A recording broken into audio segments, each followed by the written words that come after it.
오늘 우리에게 주시는 하나님의 말씀은 사도행전 16장 25절로 32절까지 말씀이에요. 우리 교독하도록 하겠습니다. 한밤중에 바울과 실라가 기도하고 하나님을 찬송하며 죄수들이 듣더라.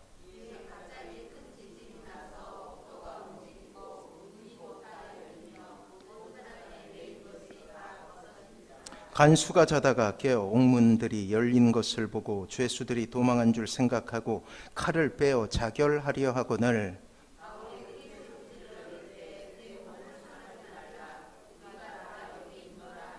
간수가 등불을 달라고 하며 뛰어 들어가 무서워 떨며 바울과 실라 앞에 엎드리고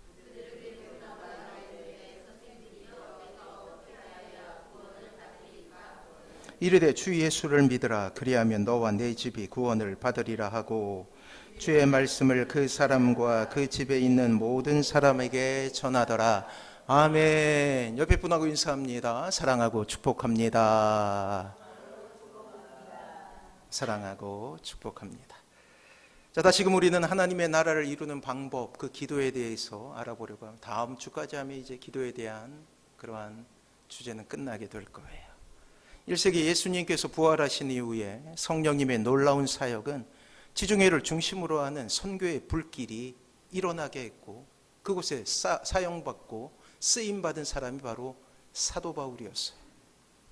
사도 바울은 능력의 사람이었고, 또한 사도 바울은 기적을 일으키는 사람이었습니다.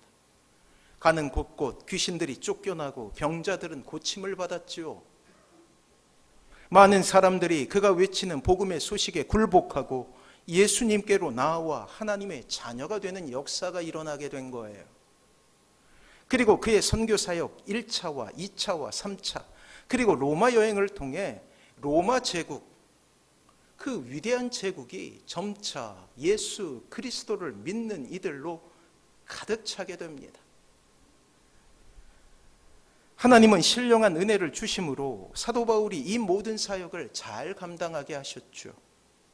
심지어 자신이 쓰던 손수건을 환자의 몸에 덮었을 때 그 병이 낫는 기적을 보여줍니다.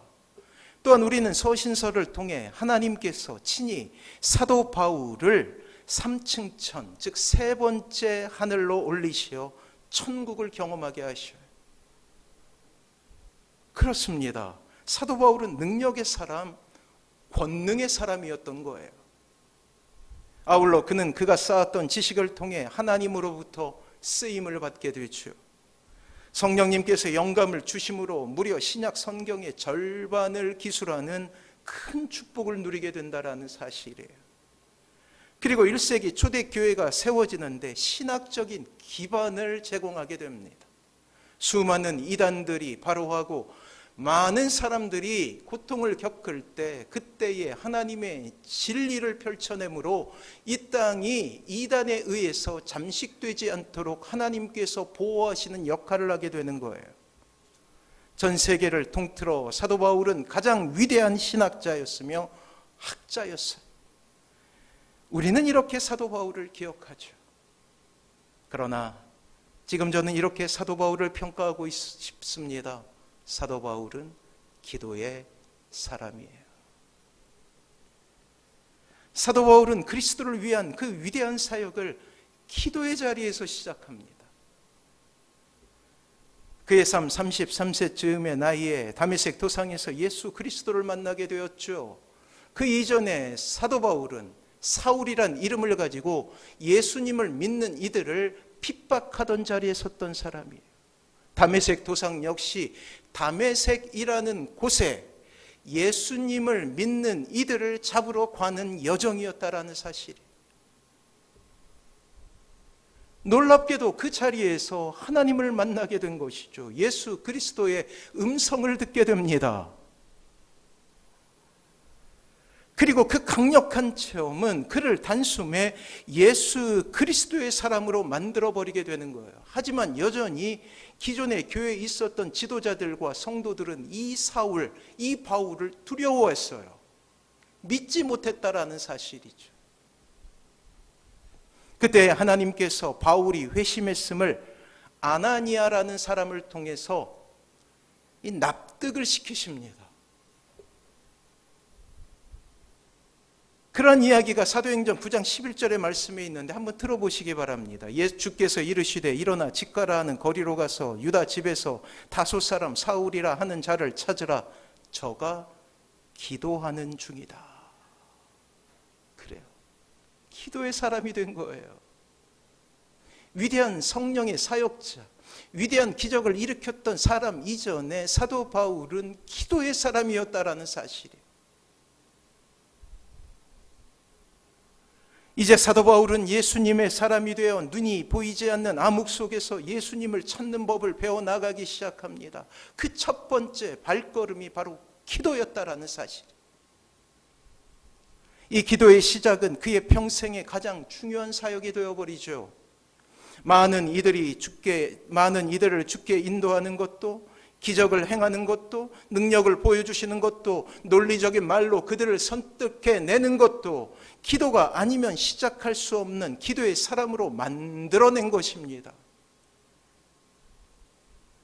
기도의 사람이 된 이후로 그는 세상 사람들이 보기에 모든 것을 잃어버린 사람이 되어버렸어요. 자신의 성공도, 자신의 미래도, 그가 꿈꿔왔던 삶도, 가족들의 기대도 그는 잃어버리게 됩니다. 아니, 버리게 된 것이죠. 자신의 고백처럼 그리스도를 아는 고상함이 모든 것을 배설물로 만들어버리게 되는 역사를 우리에게 보여주게 되죠. 자, 빌립보서 3장 8절 말씀 우리 같이 한번 읽어보도록 합니다. 시작. 또한 모든 것을 해로 여김은 내 주 그리스도 예수를 아는 지식이 가장 고상함을 인함이라. 내가 그를 위하여 모든 것을 잃어버리고 배설물로 여김은 그리스도를 얻고. 사랑하는 성도 여러분, 우리는 이 고백을 한 사람의 의미심장한 결연한 의지를 보게 되며 우리는 감격에 젖게 되죠. 생각해 보십시오. 이것은 한 학자가 지금까지 자신이 쌓아왔던 모든 것을 포기하는 바로 그 순간 아닙니까? 그리고 모든 사상의 상아탑, 피와 눈물로 세워왔던 그 모든 그러한 지식의 경륜들을 한 번에 버리는 순간이에요. 또한 명성과 그것이 주는 모든 기득권을 내려놓는 순간입니다. 때문에 이 고백 속에서 우리는 세상적인 지식에 대한 포기를 먼저 볼 수 있어야 된다라는 사실이에요. 더 값진 것에 대한 발견이라는 놀라운 감격을 볼 수 있어야 된다라는 사실이죠. 이렇게 기도 속에서 하나님의 사명을 깨달았고, 그리고 기도를 통해 하나님의 일을 이루어갔던 사도 바울이기에 위대한 하나님의 일을 할 수 있었던 거예요. 그래요. 그 모든 사역의 위대한 삶의 첫 발걸음은 기도였던 것입니다. 그를 채워왔던 모든 기득권들이 사라지고, 또한 그를 세워왔던 모든 자존심이 무너졌을 때 비로소 진정한 하나님 앞에 선 고독자였지만 행복한 사내를 우리는 만들어 주시는 하나님의 놀라우신 계획을 보게 된다라는 사실이에요. 사랑하는 성도 여러분, 바울에게는 기도가 바로 하나의 습관과 일과 삶이 됩니다. 말 그대로 그는 기도에 전념했던 사람이에요. 누구처럼? 예수님처럼. 예수님도 역시 무릎으로 사셨던 사람이에요. 위대한 하나님의 일을 했던 분이셨고, 많은 이적들을 행하시고 기적들을 행하시며, 또 많은 병자들을 고치시고, 그리고 많은 이들이 죽게 돌아오는 역사가 일어나긴 했지만, 한적한 시간에, 밤늦은 시간에, 새벽의 시간에 하나님과 완벽한 일치를 이루신 그분이 하나님께 나아가서 기도하셨다라는 사실이에요.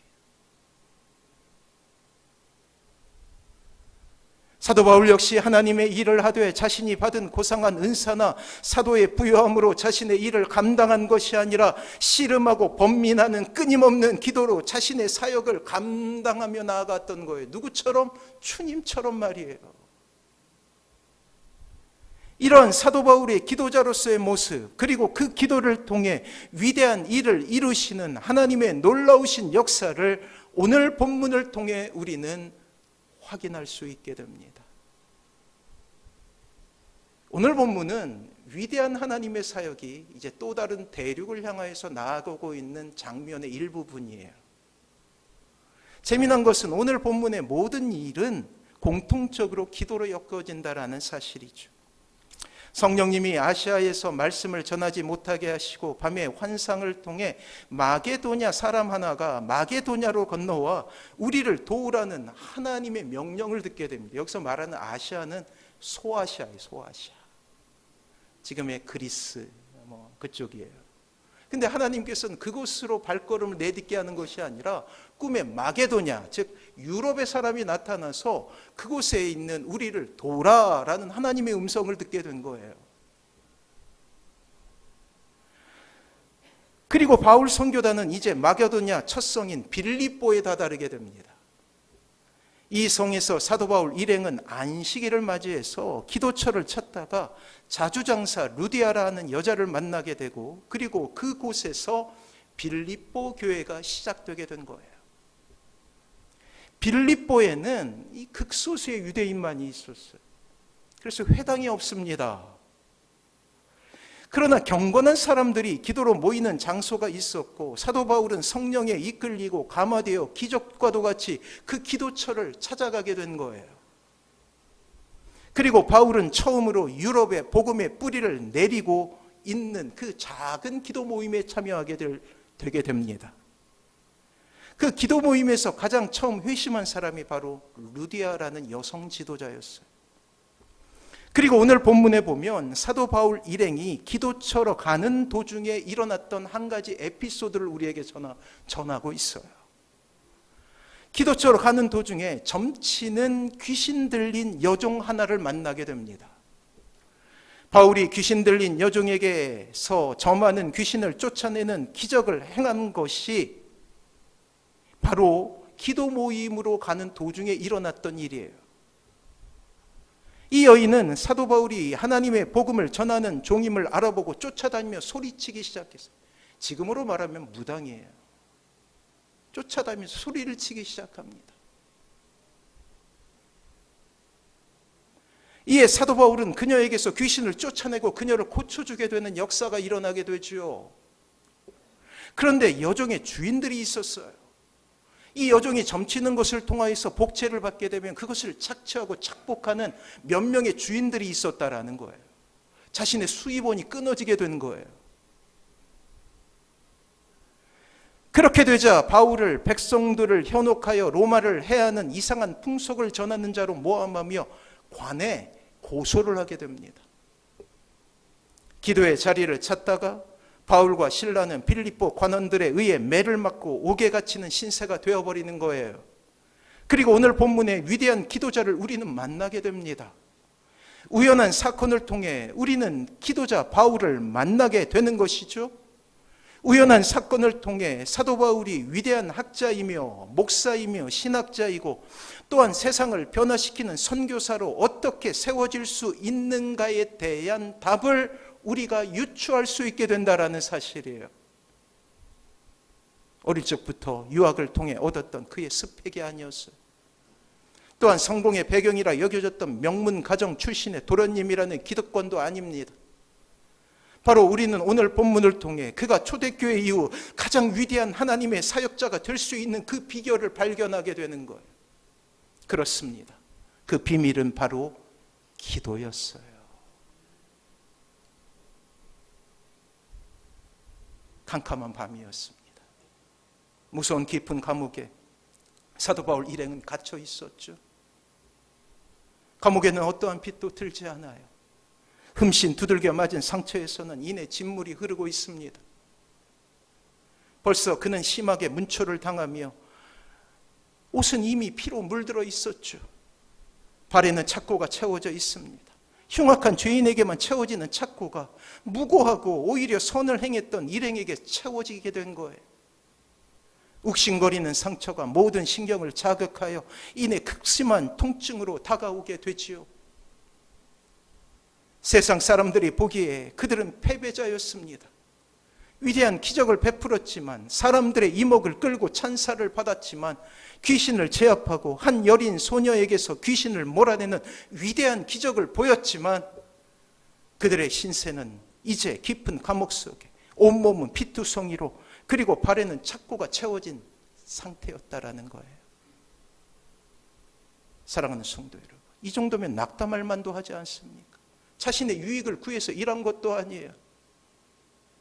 다메섹 도상에서 예수 그리스도를 만난 이후에 그의 삶은 완전히 바뀝니다. 모든 것을 배설물로 여기며 자신의 기득권을 버리게 되었죠. 오로지 예수 그리스도를 위해 교회를 세웠고 자신의 모든 것을 희생하면서 그 교회를 하나님 앞에 드리며 선교 여행을 떠났던 그의 삶이었어요.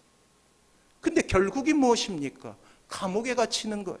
선을 행했는데, 귀신을 쫓아내며 해방시켜 주었는데 오히려 그의 삶 속에 경험하게 된 것은 오히려 감옥이었다라는 거예요.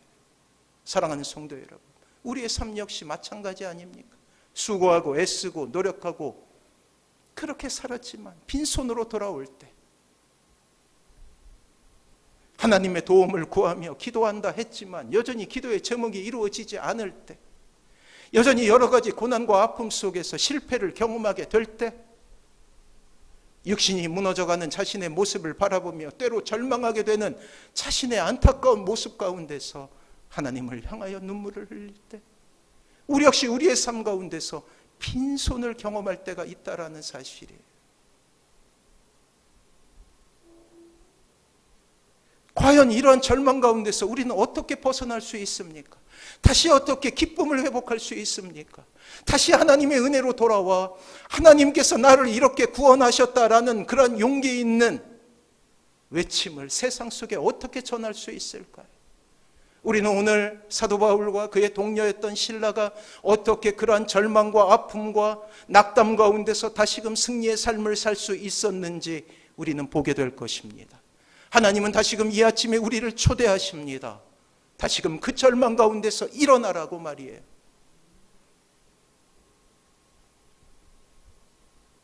그 해답은 25절에 있어요. 사도행전 16장 25절 우리 같이 한번 읽어보도록 하겠습니다. 같이 읽습니다. 시작. 한밤중에 바울과 실라가 기도하고 하나님을 찬송하며 죄수들이 듣더라. 아멘. 그렇습니다. 바울과 실라가 보여준 모습은 기도였어요. 비록 몸은 피투성이가 되고 온몸은 통증으로 가득 차 있었지만 그런 모습을 통해서 오히려 우리가 그처럼 불행하고 고통스러운 상황에서 놓여 있음을 바라보게 될 때 바울 일행은 자신이 가장 할 수 있는 것을 찾아 하고 있음을 우리에게 보여주고 있습니다. 바로 바울, 그의 삶이 그러했듯이 그가 손에 쥐었던 것은 기도와 찬송이에요. 전심으로 하나님을 의지하는 것이었고 그 하나님에 대한 경험으로 찬송하는 것이 바로 그 깊은 감옥의 고통의 현장에서 그들이 택했던 최선의 방법이었던 것입니다. 사랑하는 성도 여러분, 신앙생활은 어렵지 않아요. 하나님께서 우리에게 제시한 길은 복잡하지 않습니다.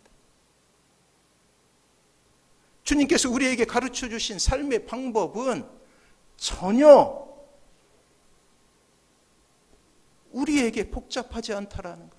단순합니다. 사도 바울과 동료인 실라는 기도하기 시작했다라는 거예요. 그들의 삶의 절망 가운데서, 그들의 삶의 고통 가운데서 그들이 가장 먼저 할 수 있었던 것은 그의 삶의 자리에서 기도합니다. 그것도 죄수들이 들을 수 있을 만큼 크게, 그리고 아무도 그들의 기도와 찬송을 막을 수 없는 놀라운 이적이 일어나게 되는 거예요. 그리고 그렇게 기도하고 찬송의 소리가 감옥에 울려 퍼질 즈음 그들을 향한 하나님의 놀라운 일들이 시작되고 있습니다. 정작 기도하고 찬양했던 바울과 실라도 전혀 예상하지 못했던 위대한 하나님의 일이 일어나게 된 거예요.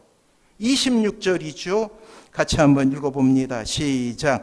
이에 갑자기 큰 지진이 나서 옥토가 움직이고 문이 곧 다 열리며 모든 사람의 매인 것이 다 벗어진지라. 아멘. 사랑하는 성도 여러분, 이처럼 아름답고 즉각적인 기도의 응답은 없을 것입니다.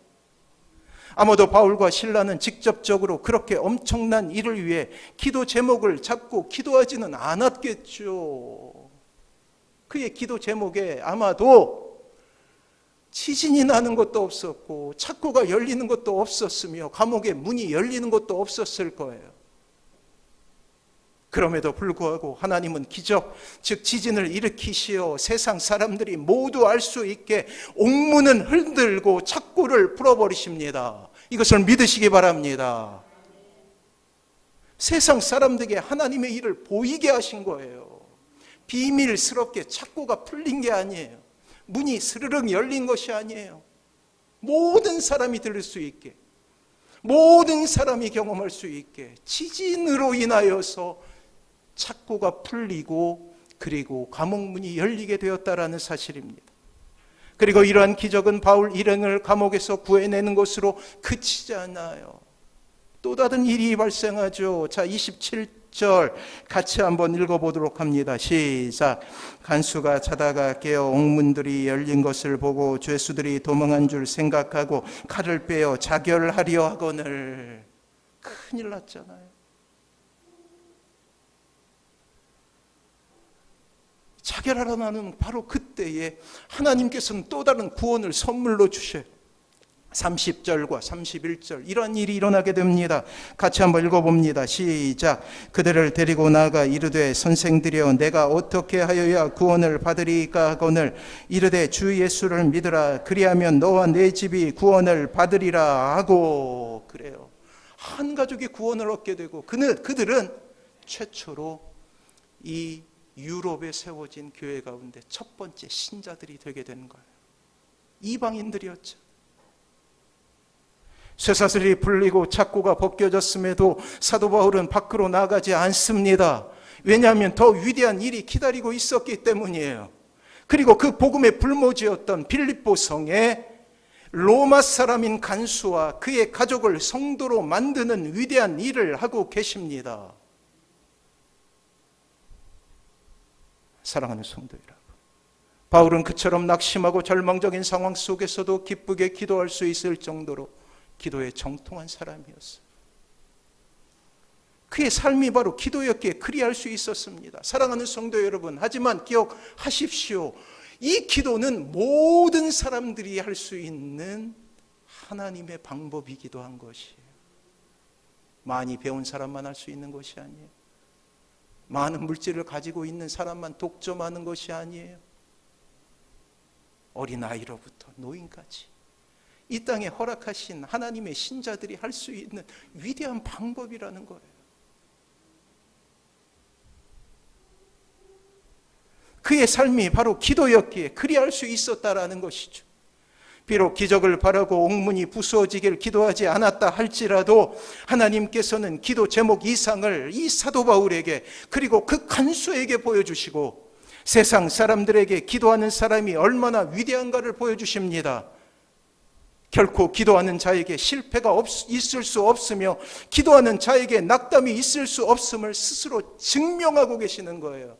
어쩌면 이렇게 증명하고 싶은 하나님의 은혜가 여러분들의 삶 가운데, 여러분들의 가족 가운데 있을까요? 없을까요? 있어요. 하나님이 증명하기를 원하시는 거예요.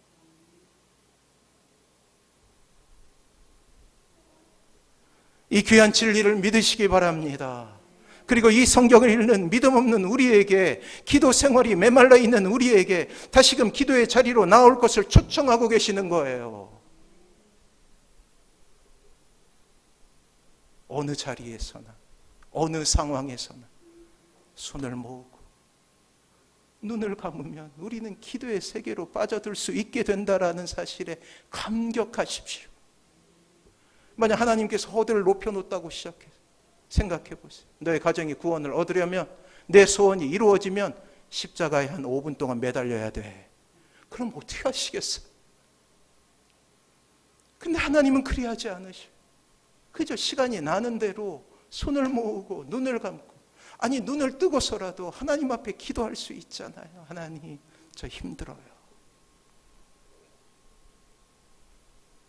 하나님, 저 마음이 너무 아파요.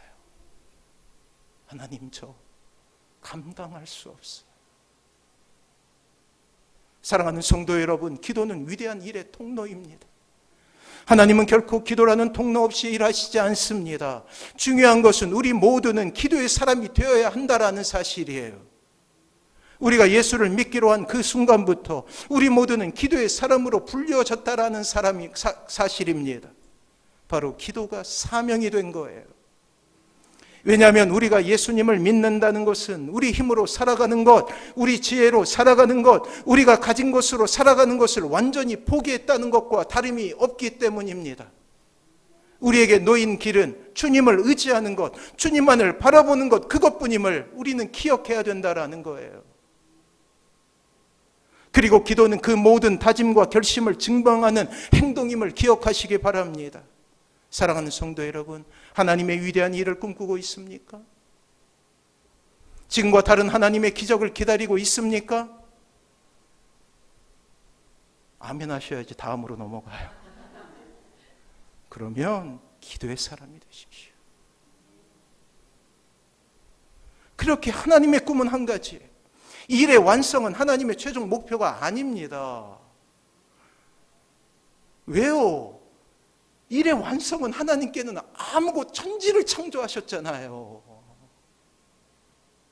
그분께 일의 결과는 아무것도 아니라는 거예요.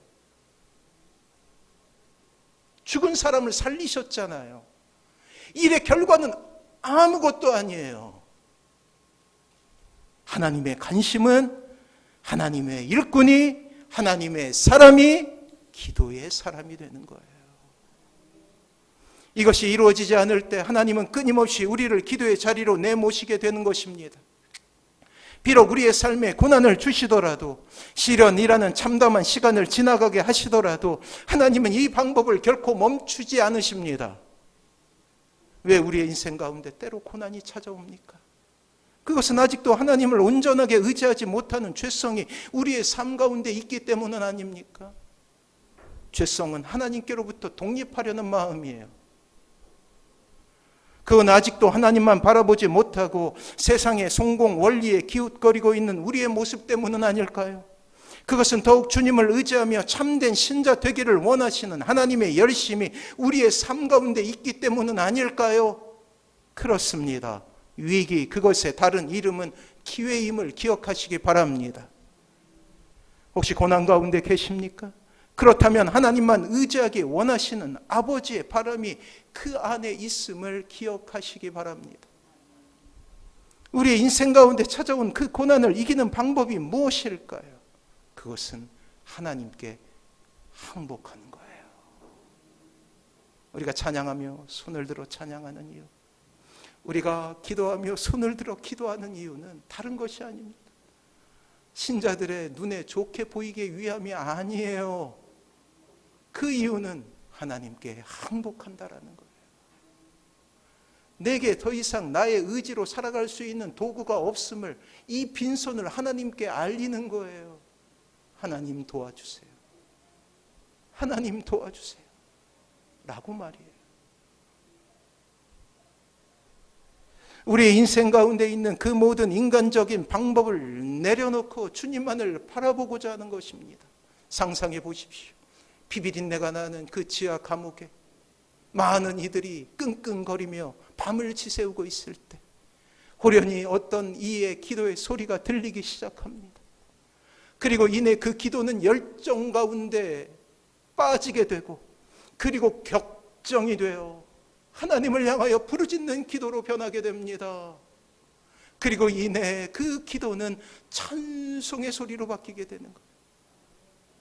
곡조가 흘러나오죠. 많은 사람들이 그 음악을 들으며 그 목소리를 들으며 위안을 얻게 된다라는 거예요.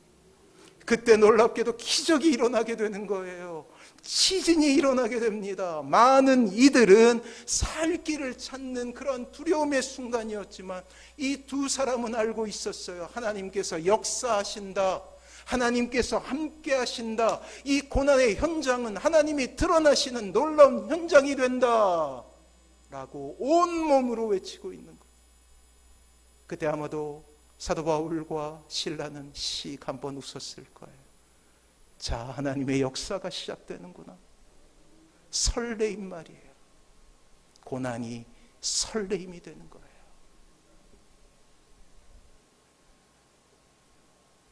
이 위대한 결단 위에 있는 위대한 삶은 바로 기도로 시작됩니다.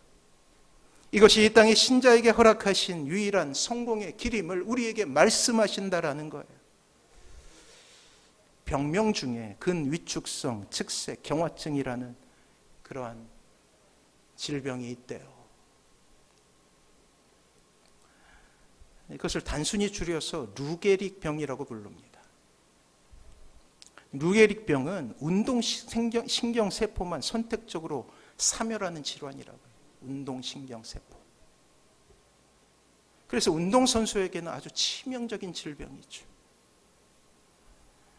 근데 이 루게릭이라는 그런 이름을 얻게 된 것은 이 루게릭이라는 사람의 이름에서 따온 병명이기 때문이에요. 루게릭은 1903년에 태어나 1941년에 세상을 떠난 미국의 전설적인 프로야구 선수였다고 전해지죠. 메이저 리그에서 최초로 영구 결본의 영광을 얻게 됩니다. 그에게 프로야구 선수로는 치명적인 질병이 찾아오게 된 것이죠. 하지만 그는 낙심하지 않아요. 병과 끝까지 싸웁니다. 1939년 루게릭이 은퇴를 발표하자 뉴욕 양키스 구단은 은퇴를 성대하게 열어주게 되죠.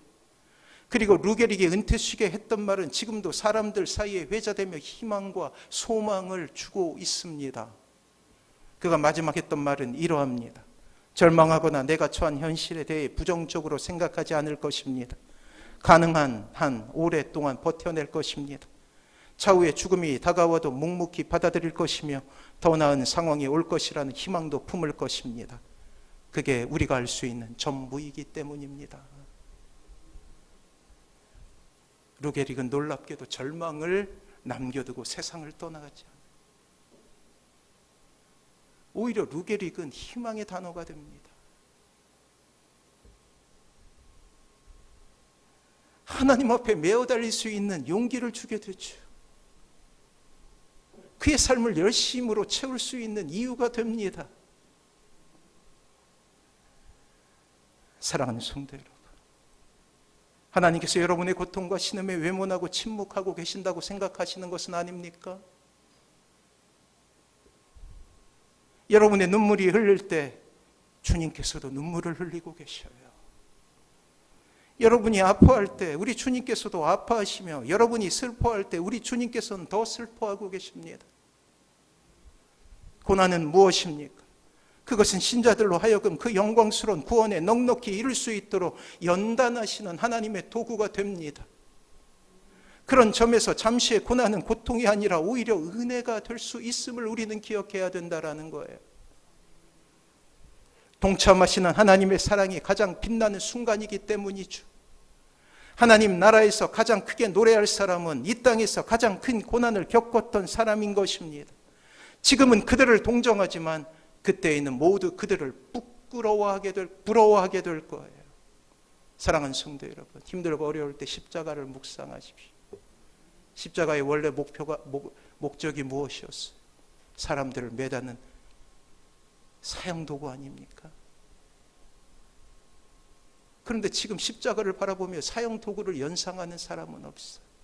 오히려 하나님이 우리를 사랑하신 이유에 대해서 궁금하게 생각하는 하나님의 도구가 되었습니다. 그래요. 사랑하는 성도 여러분, 집을 건축하기 위해서는 많은 재료가 필요하죠. 시멘트, 철근, 단열재, 타일 등, 물론 이외에도 수많은 건축 재료들이 필요로 합니다. 아울러서 숙련된 기술자들에 의해 마치 마술처럼 이러한 재료들이 조금씩 건축물로 변화되게 되는 거예요. 들으십시오. 여러분들의 가정이 하나님의 나라가 되는 것, 여러분들이 밟는 그 땅이 하나님의 나라가 되는 것, 그 모든 것은 기도로 인해 건축되어지는 거예요. 기도 안에 눈물이 첨가돼요. 때로 기도 안에 신자의 인내가 첨가됩니다. 그리고 조금씩 우리의 삶 가운데 하나님의 나라가 이루어지게 되는 거예요. 어쩌면 이 땅에 짓는 그 어떤 건축물보다 공사 기간이 길 수도 있을 거예요. 때로는 중단될 수도 있겠죠. 하지만 분명한 것은 이 하나님의 나라를 건축하시는 건축가는 하나님이십니다. 이것을 믿으시기 바랍니다. 여러분의 눈물을 하나님께서 알고 계셔요. 여러분의 수고와 인내를 하나님께서 이해하고 계십니다. 여러분들의 기도와 여러분들이 누군가를 위해서 하는 중보 기도를 하나님께서는 너무나 사랑하셔요. 그날은 반드시 옵니다. 믿고 기도하십시오. 하나님의 이름은 알파와 오메가예요. 처음과 나중 되신다라는 거예요. 그 중간 과정은 어떻게 될지 몰라요. 우리의 지문이 각자가 다른 것처럼 모두에게 삶은 다른 양상으로 전개되기 때문이에요. 하지만 분명한 것은 처음과 나중은 정해져 있다라는 것입니다. 그날은 반드시 옵니다. 믿고 기도하십시오. 이 아침 하나님의 만져주심을 경험하며 진정한 하나님의 뜻을 발견하시는 사랑하는 모든 성도님들 되시길 주님의 이름으로 축원합니다. 이 마음으로 찬양하며 결단하며 또한 기도하도록 하죠.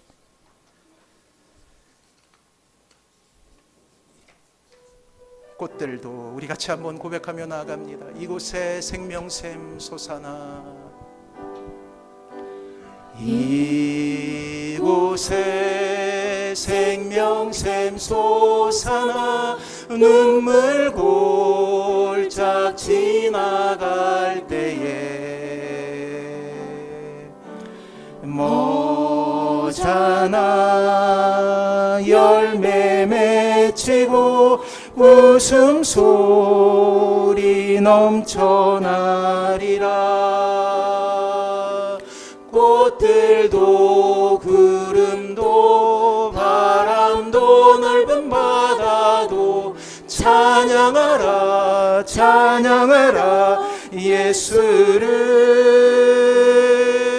하늘을 울리며 노래해 나의 영혼아, 은혜의 주 은혜의 주 은혜의 주.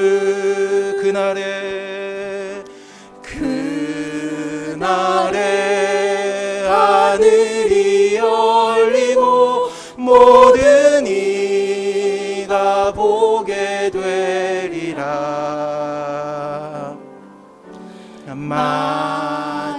마침내 꽃들이 피고 영광의 주가 오시리라.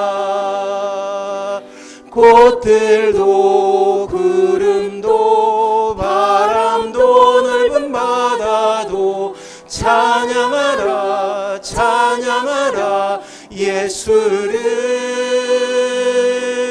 하늘을 울리며 노래해 나의 영혼아, 은혜의 주 은혜의 주 은혜의 주. 사랑하는 성도 여러분, 하나님께서 여러분들의 삶 가운데 기적을 베풀기 위해 기도라는 도구를 주셨어요. 여러분들의 눈물과 때로 여러분들의 고통이 그곳에 첨가되어 더욱더 단단한 건축물이 되고 어느 순간에 그것은 하나님의 나라가 될 것입니다. 여러분들의 가정이 하나님의 나라가 되고 이 빛가람 선한 목재가 하나님의 나라가 되어서 많은 이들이 하나님을 꿈꾸게 되는 그날을 꿈꾸십시오. 그러하기 위해서는 우리는 다시금 기도로 태어나야 합니다. 하나님, 기도하게 하여 주시옵소서.